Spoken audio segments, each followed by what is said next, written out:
இதுவரைக்கும் நம்ம சேனலை சப்ஸ்கிரைப் பண்ணாதவங்க உடனே சப்ஸ்கிரைப் பண்ணுங்க. அப்படியே அந்த பெல் பட்டனையும் பிரஸ் பண்ணுங்க. நம்மளுக்கான சப்ஸ்கிரைபரை இன்க்ரீஸ் பண்ணிட்டே இருங்க.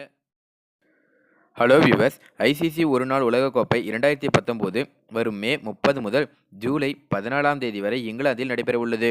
இந்நிலையில் உலகக்கோப்பைக்கான இந்திய அணி இன்று அறிவிக்கப்பட்டுள்ளது.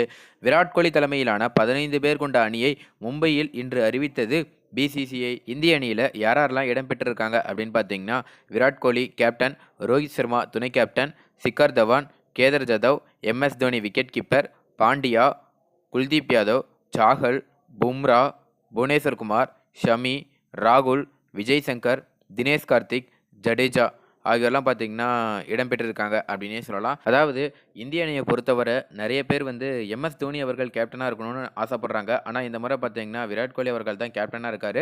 இருந்தாலும் விராட் கோலி அவர்களோட பெங்களூர் அணி பார்த்தீங்கன்னா தொடர்ந்து தோத்துட்டே வந்ததுனால நிறைய பேர் வந்து கேப்டன்ஷிப்பை ரோஹித் சர்மா கொடுங்க அப்படிங்கிற மாதிரிலாம் அதாவது முக்கியமாக இருந்தவங்கலாம், அது இதுக்கு முன்னாடி பார்த்தீங்கன்னா கிரிக்கெட்டில் ரொம்ப பிரபலமாக இருந்தவங்கலாம் பார்த்தீங்கன்னா கருத்து தெரிவிச்சுட்டு வந்தாங்க. எது என்னவா இருந்தாலும் நம்ம இந்திய அணியில் பார்த்தீங்கன்னா கிட்டத்தட்ட 3 கேப்டன்கள் இருக்காங்க அப்படின்னே சொல்லலாம். அதாவது விராட் கோலி அவர்கள் இருக்காங்க, தோனி இருக்காங்க, அதே போல் ரோஹித் சர்மா 3 பேர் இருக்காங்க. இதனால் வந்து இந்திய அணி கண்டிப்பாக இந்த முறை கோப்பையை வெல்லும் அப்படிங்கிற மாதிரி தான் எல்லாரும் ரொம்பவே எதிர்பார்த்துட்டு இருக்காங்க. இதில் இன்னொரு விஷயம் என்ன அப்படின்னு பார்த்தீங்கன்னா, அதாவது இந்த உலகக்கோப்பையை பொறுத்தவரை எல்லாருக்குமே தெரிஞ்சிருச்சு கிட்டத்தட்ட யாரெல்லாம் இருக்க போகிறாங்க அப்படிங்கிற மாதிரி. ஒரு சிலருக்கு இருந்த டவுட் என்ன அப்படின்னு பார்த்தீங்கன்னா, ராகுலும் தினேஷ் கார்த்திக்கும் இடம்பெறுவாங்களா அப்படிங்கிற மாதிரி தான் எதிர்பார்க்கப்பட்டது.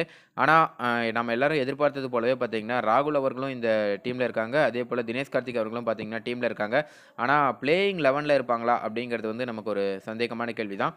அதே போல் இன்னும் நிறைய பேர் பார்த்தீங்கன்னா ரிஷப் பண்ட் அவர்கள் வந்து டீமில் இருக்கணும் அப்படிங்கிற மாதிரி வந்து ஆசைப்பட்டாங்க. ஆனால் ரிஷப் பண்ட் அவர்களுக்கு வந்து வயசு கம்மியாக இருக்கா இல்லை அனுபவம் பத்தலையா அப்படிங்கிற மாதிரி என்னன்னு தெரியல. ஆனால் அவர் வந்து டீமில் இல்லை அப்படின்னு தான் சொல்லணும்.